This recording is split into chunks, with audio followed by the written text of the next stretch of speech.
तो welcome to बो Thakur IAS academy. जैसा कि हम सभी जानते हैं कि आज 9 मार्च 2023 है और मैं आशा करता हूं कि आपकी होली काफ़ी अच्छी गई होगी। आप लोगों ने काफ़ी धूमधाम से होली सेलिब्रेट किया होगा। और जैसा कि आपको ये भी पता है कि भाई 26 मार्च के आसपास में आई थिंक आपका प्रीलिम्स है असम पब्लिक सर्विस कमीशन का, तो इसकी तैयारी भी आपको काफ़ी बेहतर हो रही होगी। तो आज 9 मार्च 2023 है और आज का जो प्रमुख न्यूज़ है उसकी हम चर्चा करेंगे और डिस्कस करेंगे, जो कि असम पब्लिक सर्विस कमीशन के लिए महत्वपूर्ण है। क्लास को स्टार्ट करने से पहले मैं ये बताना चाहता हूँ कि कल की क्लास में खास करके 8 मार्च होली के दिन रंग में थोड़ा सा भंग देखने को मिला। तात्पर्य ये है कि कल हमने जब क्लास में डिस्कस किया तो थोड़ी सी आप कह सकते हैं कि स्लिप ऑफ टंग मुझसे हुई और इस गलती को मैं एक्सेप्ट करता हूँ और माफ़ी मांगता हूँ कि आइंदे ऐसी गलतियाँ नहीं होगी। इंसान है, इंसान से गलतियाँ हो जाती है। एक्चुअली इस फंड को लेकर हम इसकी चर्चा करेंगे थोड़ा सा। इसमें हमने विंडो के स्थान पर वीडो शब्द का प्रयोग किया है, जो कि माइनर, बहुत ही माइनर गलती है, ऐसी होती रहती है, परंतु हम उसको आज हम अच्छी तरीके से हम समझेंगे, जानेंगे। ठीक है। बाकी आप तैयारी बहुत ही लगन के साथ करिए। हम दिन पर दिन एमसीक्यू क्वेश्चंस भी आपके सामने आपको बढ़ा रहे हैं ताकि आपकी प्रैक्टिस बहुत ही बेहतर हो जाए। और आप प्रैक्टिस सबसे बड़ी इंपॉर्टेंट है कि आप प्रैक्टिस करो। आप लास्ट ये महीना है, 20 दिन बचे हुए हैं, आप कह सकते हैं 15 दिन बचे हुए हैं, 16 दिन, तो आप जितना ज़्यादा हो सके एमसीक्यू को प्रैक्टिस करें। जितना क्वेश्चंस अगर आप लगाएंगे आपकी एग्जाम में कॉन्फिडेंस उतना ही बेहतर होगा। तो आप खूब क्वेश्चंस आप लगाइए। ये डजेंट मैटर, आपके लिए मैटर नहीं करता है कि आप कितने मार्क्स गेन कर रहे हैं, लेकिन आप जितना अधिक से अधिक आप प्रैक्टिस करें, है ना। तो शुरू करते हैं आज का सबसे प्रमुख जो न्यूज है जिसकी चर्चा हम लोग करेंगे। सबसे पहले तो हम स्वामीम जो फंड है इसके बारे में आज फिर से हम थोड़ा पढ़ेंगे, जानेंगे, है ना, उसको समझेंगे। हो सकता है आपकी प्रश्न के तौर पर पूछा जा सकता है, तो इसके बारे में थोड़ा सा हम लोग आज पढ़ लेंगे। थोड़ा उसमें जो गलतियां हमने की थी उसको हम करेक्ट करेंगे, है ना। थोड़ा सा माइनर था, विंडो के जगह पर हमने वीडो शब्द का प्रयोग किया था, है ना। तो वो चीजें कभी कभी दिमाग में एक साथ बहुत सारी चीजें चल रही होती तो ऐसा हो जाता है। दूसरा हम पढ़ने वाले हैं इंटरनेशनल बिग कैट अलायंस के बारे में। हाल फिलहाल में इंटरनेशनल बिग कैट अलायंस का आयोजन किया गया है। उसमें हम जानेंगे कि बिग कैट में कौन कौन सी कैटेगरी आती है। जीएस थर्ड में आपको प्रश्न के तौर पर आपको इन्वायरमेंट से संबंधित प्रश्न पूछे जा सकते हैं। और आपको जीएस सेकेंड के तौर पर आप देख सकते हैं कि यहां पर भी एक प्रश्न बनेगा कि हमारे जो एस एस दुबे साहब जो है उन्होंने कंट्रोलर जनरल ऑफ अकाउंट का चार्ज लिया है, तो इसके बारे में भी हम समझेंगे, है ना। साथ में इससे संबंधित हमने प्रीवियस ईयर क्वेश्चंस भी लिए हैं जो कि हो सकता है कि प्रश्न के तौर पर पूछे जा सकते हैं, तो ऐसे भी प्रश्न आएंगे, तो हमने प्रश्न भी डिस्कस किया है।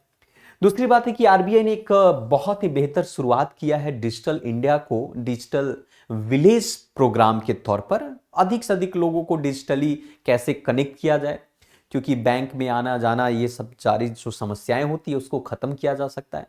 तो इसके बारे में भी हम लोग पढ़ेंगे कि ये आखिर है क्या, 75 डिजिटल विलेज प्रोग्राम क्या है, और उससे संबंधित कुछ प्रश्न हैं उस पर भी हम डिस्कस करेंगे, है ना। साथ साथ में हम ये भी जानेंगे एमसीक्यू के मॉडल क्वेश्चंस होंगे जो कि रोज आजकल हम लोग डिस्कस करते हैं, और उससे संबंधित कुछ प्रश्न आपके लिए भी हम छोड़कर जाते हैं कि ताकि आप लोग सॉल्व कीजिए। तो लास्ट तक वीडियो को देखिए, बहुत जरूरी है, क्योंकि आपकी रोज की मर्रा की जो समसामयिक घटनाएं हैं, करंट अफेयर हैं, वो आपके कंप्लीट कवर हो जाएंगे आपको। तो शुरू करते हैं आज का सबसे प्रथम। जैसा कि पिछले क्लास में हमने बात किया था, स्वामी से संबंधित हमने किया था, स्वामी स्वामी फंड के बारे में बात किया था कि एक फंड बनाया गया है। स्वामी का फुल फॉर्म जो पिछले क्लास में हमने बोला था कि स्पेशल विंडो होता है। एक्चुअली क्या है, स्पेशल विंडो है, इसके जगह पर हमने विडो शब्द का प्रयोग किया था जो कि गलत है, आपका मिस प्रोनाउंसिएशन या आप कह सकते हैं कि स्लिप ऑफ टंग के तहत हो, लेकिन कोई बात नहीं, ऐसी होती रहती है। तो special window for affordable and mid income housing investment fund बनाए गए हैं, जिसके तहत 20,557 ऐसे घर हैं जिसको 12,000 करोड़ तक के आसपास की लागत इसमें लगती है। दरअसल ये क्या है, इसके बारे में थोड़ा सा समझिए। कल में भी हमने डिस्कस किया था कि बहुत सारे ऐसे घर हैं, बहुत सारे ऐसे लोग हैं जो घर बनाना चाहते हैं, लेकिन पैसे के अभाव में वो घर अधूरा रह जाता। मैंने पिछले क्लास में भी चीज़ें बताई थी कि अधूरा रह जाता है। तो उस घर को पूरा करने के लिए सरकार ने एक फंड बनाया जिसका नाम है स्वामीम फंड नाम है। दरअसल स्वामीम फंड, और ये दरअसल 2019 में ही ये लॉन्च किया गया था, नवंबर 2019 में ही लॉन्च किया गया था। तो सरकार ने कहा कि भाई आधा अधूरा कंस्ट्रक्शन बचा हुआ है, तो आधा अधूरा जो कंस्ट्रक्शन है तो उस कंस्ट्रक्शन को पूरा करने के लिए एक फंड तैयार किया गया था और कहा कि भाई वो सारे कंस्ट्रक्शन जो आधे अधूरे बचे हुए हैं उसको सरकार फंडिंग के तहत जो है उसको कंप्लीट करवाएगी, और उस फंड का नाम रखा स्वामीम फंड। यही दरअसल सिंपल सी बात है, लेकिन थोड़ा समझने वाली बात है कि क्या वो सारे घर जो आधे अधूरे बने हुए, हो सकता है कि भाई मेरा घर भी है आधे अधूरे बना हुआ है, तो क्या सरकार वो आधे अधूरे घर को पूरा करवाएगी या नहीं? तो कहा कि सरकार ने कहा कि वही घर को पूरा करवाएगी जो रियल एस्टेट रेगुलेटरी अथॉरिटी जो एक्ट के तहत वो रजिस्टर्ड है, वैसी प्रॉपर्टी जो कंप्लीट स्ट्रेस या brown field property. Brown field property का मतलब होता है कि ऐसे स्थान पर वो प्रॉपर्टी है जो डिस्प्यूटेड है। डिस्प्यूटेड हो सकता है कि भाई आपकी इन्वायरमेंट के पॉइंट ऑफ व्यू से डिस्प्यूटेड है, हो सकता है कि किसी कन्फ्लिक्शंस के पॉइंट ऑफ व्यू से डिस्प्यूटेड है आपका, मतलब लड़ाई झगड़े का जो घर है आपका, लेकिन वो प्रॉपर्टी जो है आपका रियल एस्टेट रेगुलेटरी अथॉरिटी के अंदर में वो प्रॉपर्टी आती है ना।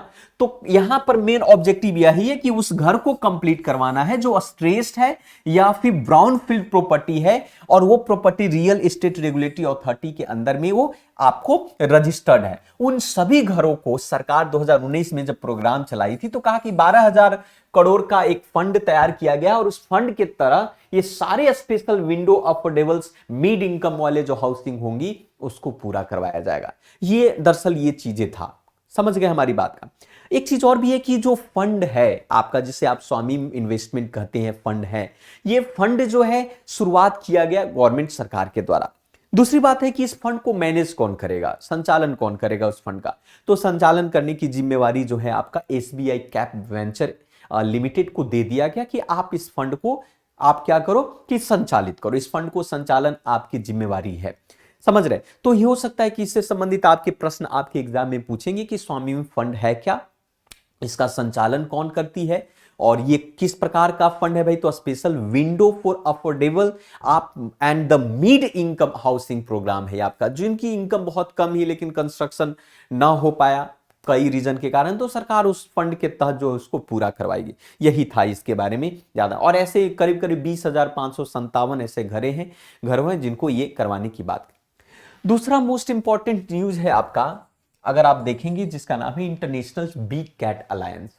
इंटरनेशनल बिग कैट अलायंस, आप सभी को पता होगा कि भाई भारत जो है बिग कैट की बात किया जाए तो इसके अंदर में तो दरअसल ये क्या है कि अंतर्राष्ट्रीय बिग कैट अलायंस बनाया गया। मतलब वो बहुत सारे देश जहां पर वो आप कह सकते हैं कि टाइगर हुआ, पूमा हुआ, आपका जगुआर हुआ, इस तरीके की जो बिग कैट का निवास वाले जो कंट्री हैं वो सभी मिलकर अलायंस बनाएंगे और उसकी सुरक्षा के लिए एक फंड जनरेट करेंगे।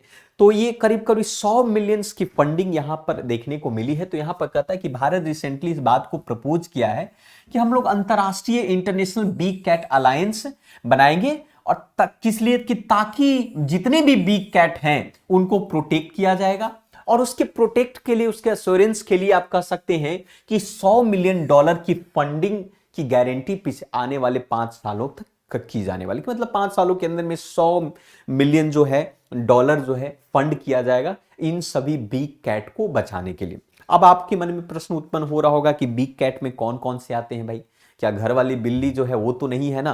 तो नहीं, तो दरअसल जो है इंटरनेशनल बिग कैट अलायंस की अगर हम बात करें तो एक मेगा ग्लोबल अलायंस है। मेगा ग्लोबल अलायंस का मतलब होता है कि वो बहुत सारे देश इसमें होंगे, हालांकि जितने भी जहां जहां पर बिग इसमें मतलब इस ग्लोबल का मतलब यहां पर यही होगा कि सिर्फ प्रोटेक्शन ही नहीं करना है, उसको कंजर्व भी करना है ना। 7 दरअसल जो है बिग कैट के अंदर में अगर देखेंगे तो 7 ऐसे जानवर हैं, ऐसे वाइल्ड एनिमल हैं 7 जो कैट के कैटेगरी में आते हैं। उन सभी के प्रोटेक्शन के लिए, उनके प्रिजर्वेशन के लिए या कंजर्वेशन के लिए सरकार जो है, देश जो है आपस में मिलकर वो करेगी। तो जैसे 7 कौन कौन से बिग कैट हैं, जैसे टाइगर हुआ आपका, लायन हुआ आपका, लेपर्ड हुआ आपका, स्नो हुआ आपका, स्नो लेपर्ड हुआ, पूमा है, जगुआर है, चीता है, ये सारे बिग कैट के अंदर में आते हैं। और इन सभी को कंजर्वेशन करना या प्रोटेक्ट करना ये आपके इंटरनेशनल बिग कैट अलायंस के अधीन में हो जाएगा।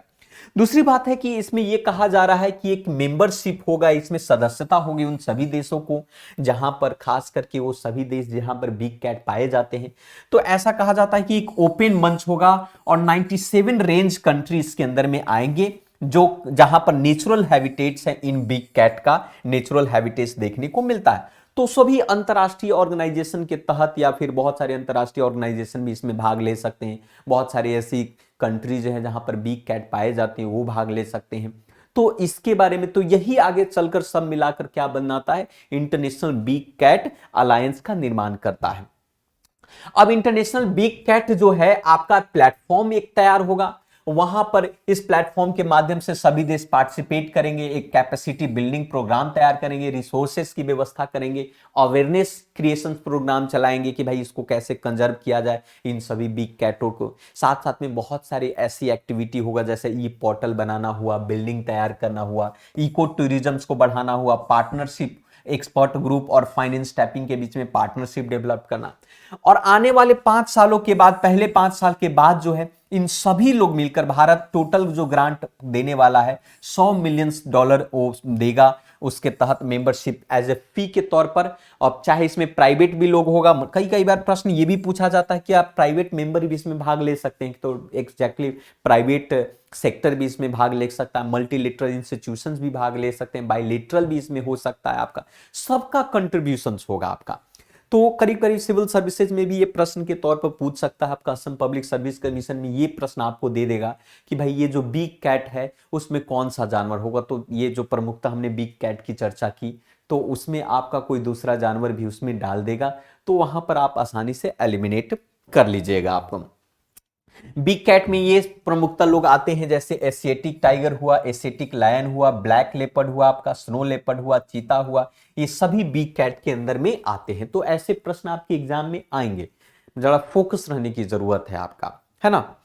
नेक्स्ट प्रश्न है आपका, जैसा कि हमने कहा कि अभी हमारे देश के अंदर में कंट्रोलर जनरल ऑफ अकाउंट नए अपॉइंट किए गए हैं जिनका नाम है एसएस दुबे। कई बार ऐसे प्रश्न पूछे जाते हैं पर्सनालिटी बेस पर, चीफ जस्टिस ऑफ इंडिया कौन है, आपका केज हमारे कौन है, अटॉर्नी जनरल ऑफ इंडिया कौन है, जितने भी कॉन्स्टिट्यूशनल बॉडी होते हैं, चीफ एडवाइजर कौन है, आपका सेक्रेटरी कौन है, ऐसे प्रश्न आपके एग्जाम में पूछे जाते हैं और सब पब्लिक सर्विस कमीशन में। तो ये प्रश्न आपको याद रखने की जरूरत है कि भाई अभी एसएस दुबे हैं आपके, उन्होंने चार्ज लिया है नए कंट्रोलर जनरल ऑफ अकाउंट का, है ना। थोड़ा सा हम लोग ये समझेंगे कि what is the difference between आपका केज और आपके कंट्रोलर जनरल ऑफ अकाउंट का बीच में अंतर क्या है। तो ये एसएस दुबे हैं आपका, याद रखिएगा 1989 के एक इंडियन सिविल अकाउंट सर्विसेज के ऑफिसर्स हैं आपका। 28 कह सकते हैं 28 कंट्रोलर जनरल अकाउंट के चार्ज लेंगे और ये इनका कार्यकाल शुरू होगा 6 मार्च 2023 से, मतलब आपको 2 दिन इनकी शुरू हो चुकी है। और ये एक तरीके से आप कह सकते हैं कि पहले additional controller general of account public finance management system का भार पहले ले चुका है, अब ये प्रिंसिपल एडवाइजर के तौर पर आप बन सकते हैं।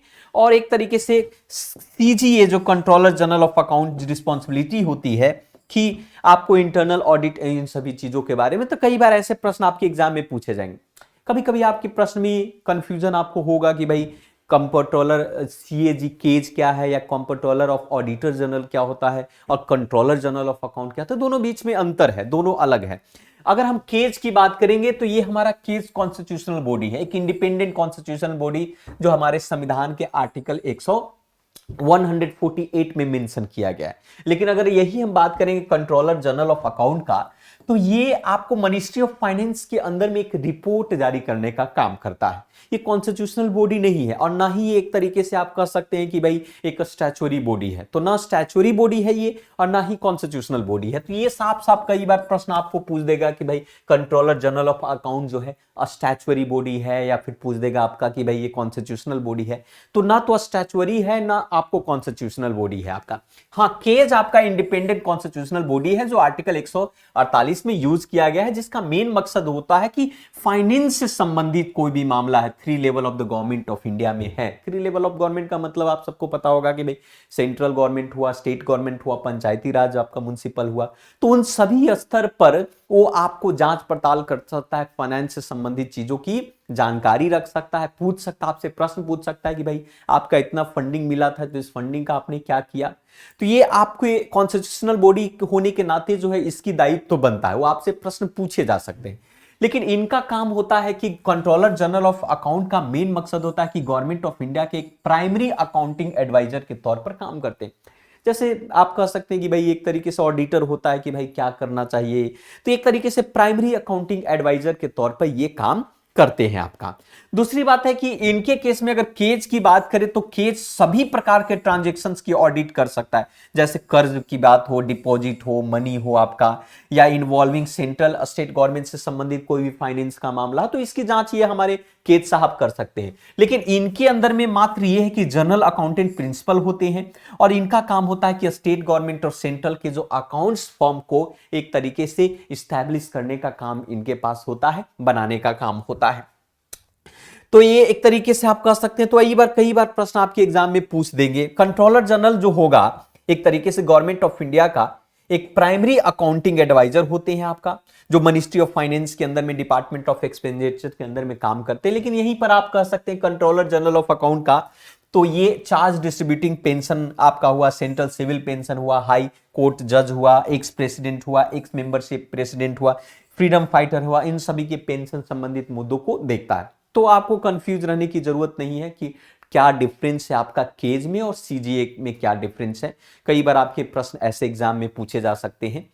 एक प्रश्न हमने लिया था आपका, देखिए कई बार ऐसे प्रश्न आपको पूछ देंगे कि कंसीडर यूपीएससी में, दरअसल ये प्रश्न यूपीएससी में पूछ सकता है और असम पब्लिक सर्विस कमीशन में भी सिंगल लाइन के तौर पर पूछ देगा कि है कौन आपका।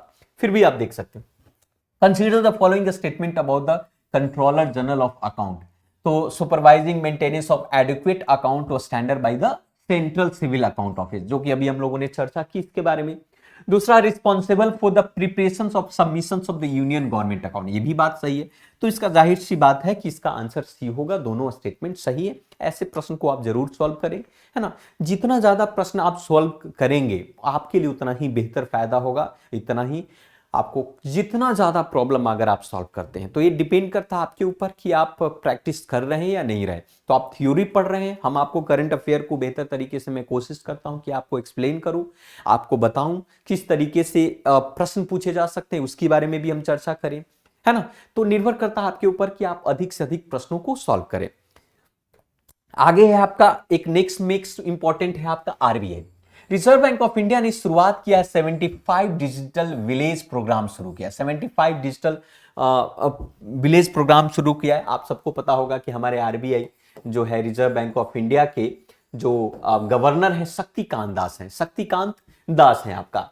तो इन्होंने एक मिशन लॉन्च किया जिसका नाम है हर पेमेंट डिजिटल। हर पेमेंट डिजिटल, हो सकता है ये प्रश्न आपके असम पब्लिक सर्विस कमीशन में पूछे कि हर पेमेंट डिजिटल किसके द्वारा लॉन्च किया गया, फाइनेंस मिनिस्ट्री के द्वारा, आरबीआई के द्वारा, सेबी के द्वारा, secretary exchange board of India के द्वारा, किसके द्वारा। तो ये सीधा सा सवाल है आपका कि डिजिटल पेमेंट अवेयरनेस वीक चल रहा है, डिजिटल पेमेंट अवेयरनेस वीक चल रहा है। और इस वीक कब से कब है, 6 आपका मार्च से लेकर 12 मार्च तक। और इसी वीक के दौरान में हमारे आरबीआई के गवर्नर शक्तिकांत दास ने ये हर पेमेंट डिजिटल लॉन्च किया है आपका, है ना। इस कैंपेन का यही थीम है कि डिजिटल पेमेंट अपनाओ, औरों को भी सिखाओ। डिजिटल पेमेंट अपनाओ और औरों को भी सिखाओ। Adopt digital payment and also teach to other. सबको कहो भाई कि डिजिटल पेमेंट यूज करे, बैंक जाने की आवश्यकता नहीं, घर बैठे पैसे ट्रांसफर करे, है ना। मतलब पूरी डिजिटल बैंकिंग सिस्टम डिजिटल करे। इस तरीके के लिए आपको बताने की आवश्यकता है कि आप लंबी लाइन लगने की जरूरत नहीं है बैंक में, आप घर बैठे बैंकों का लाभ उठाएं, है ना। तो इसलिए तो रिजर्व बैंक ऑफ इंडिया ने इस प्रोग्राम को लॉन्च किया और नाम दिया 75 village, adopt 75 village and convert them to digital payment slab. और इन सभी गांवों को डिजिटल पेमेंट में कन्वर्ट करने की बात करें। अब सवाल यह कि पेमेंट सिस्टम ऑपरेट, जिसको PSO, will be adopt this village. और ये कौन अडॉप्ट किया, भारत देश के 75 गांवों को ये अडॉप्ट किया है पेमेंट सिस्टम ऑपरेट्स के द्वारा।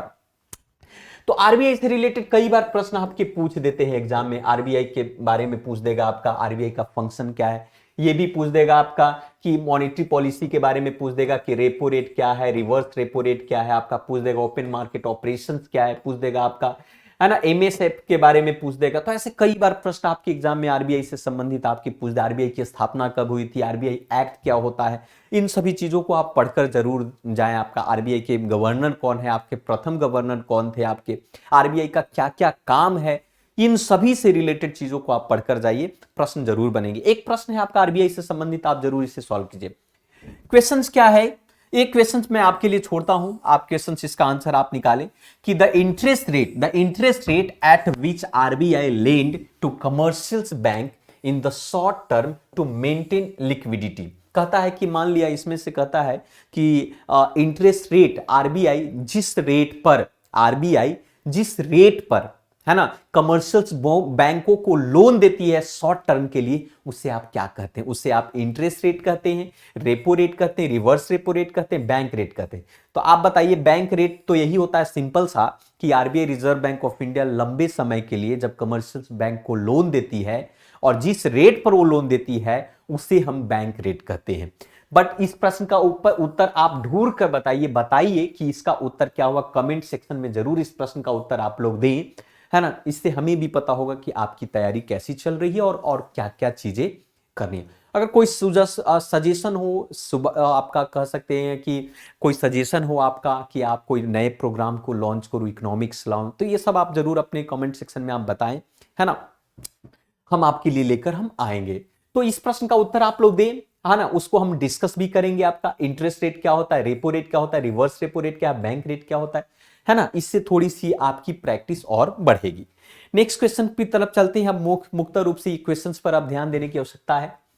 कहता है कि which India state presented child budget as a part of annual state budget. हाल फिलहाल में एक राज्य है मध्य प्रदेश, का नाम आप लोगों ने सुना हो, जिसकी राजधानी मध्य प्रदेश का भोपाल है। आपका शिवराज सिंह उसके मुख्यमंत्री हैं। तो मध्य प्रदेश ने स्पेशल जो है बजट बच्चों के लिए लाया है ना। तो Madhya Pradesh is Indian state to present as a child budget annual state budget के तौर पर लाया है। आपका बहुत सारे वीमेन बजट होती है, फीमेल बजट होती है, कई प्रकार के बजट होते हैं। बजट के बारे में आप लोगों ने पढ़ा होगा, इंटरिम बजट होता है आपका, वोट ऑन अकाउंट बजट होता है आपका, एनुअल बजट होता है आपका, इकोनॉमिक्स में सारे बजट। आप प्रश्न में ऑप्शन में ये भी आप बताइए, आप विकल्प में लिखिए आप कि बजट को, है ना, हमारे संविधान में किस आर्टिकल में मेंशन किया है। हालांकि मैं बता दूं कि बजट के जगह पर हमारे संविधान में एनुअल फाइनेंशियल स्टेटमेंट शब्द का प्रयोग किया गया है। एनुअल फाइनेंशियल स्टेटमेंट शब्द का प्रयोग किया गया है हमारे संविधान में। तो आप बताइए कि एनुअल फाइनेंशियल स्टेटमेंट किस आर्टिकल में मेंशन किया, आर्टिकल बताइए आप, किस आर्टिकल में मेंशन किया गया है, ये आप कमेंट सेक्शन में लिख कर बताएं आप, है ना। दूसरा कहता है कि इन विच स्टेट और union territory north India first industrial biotech park inaugurate. कौन ऐसा नॉर्थ इंडिया का स्टेट है जिसने पहली बार इंडस्ट्रियल बायोटेक पार्क बनाया है। तो राइट आंसर इसका जम्मू कश्मीर है। जम्मू कश्मीर एक ऐसा राज्य है जहां पर उसने इंडस्ट्रियल बायोटेक पार्क का शुरुआत किया गया। नेक्स्ट क्वेश्चन है आपके लिए कि the Nameri national park is located in which district of Assam. Assam के किस डिस्ट्रिक्ट में आपका नामेरी नेशनल पार्क है। आपका सोनितपुर है, आपका दारंग है, आपका गोलपरा है या करबी एलो। ये भी आपके लिए प्रश्न है, प्रश्न का उत्तर जरूर लिखिए आप, है ना, आप सर्च करिए आप, है ना। हालांकि इसका आंसर अगर आप कहेंगे तो मैं बता देता हूं, इसका आंसर बहुत ही आसान है। तो आपका, हालांकि इसका आंसर हो सकता है ए है, आप लोग करेक्शन करके देखें इसका क्या राइट आंसर है। तो सुनिए, दूसरी बात है कि the Assam government has sign memorandum with the cab company for the pilot project of app based river taxi services की शुरुआत गुवाहाटी में की है। तो किसके साथ असम सरकार ने मेमोरेंडम ऑफ अंडरस्टैंडिंग की है, ओला के साथ, उबर के साथ, मेरू के साथ या कि कॉर्पोरेट के साथ। तो क्या सही उत्तर होगा, इसको भी कमेंट सेक्शन में, क्योंकि ये सभी प्रश्न आपके असम पब्लिक सर्विस कमीशन में पूछा जा सकता है। तो ये बहुत महत्वपूर्ण है कि इन सभी प्रश्नों का उत्तर आप कमेंट सेक्शन में आप बताएं इन दोनों को। बाकी मैं कल में फिर से मैं आपके सामने इसका उत्तर भी मैं आप लोगों को बताऊंगा। तो तैयारी आप बेहतर करें, प्रैक्टिस करें, जितना हो सके उतना प्रैक्टिस करें आप, है ना। तो मिलते हैं आज के लिए इतना ही। So thank you very much. बाकी आप पढ़ाई करते रहें, अपने आप को मोटिवेट करें और जितना हो सके उतना प्रैक्टिस करें क्वेश्चंस का। सो थैंक यू वेरी मच, मिलते हैं फिर से।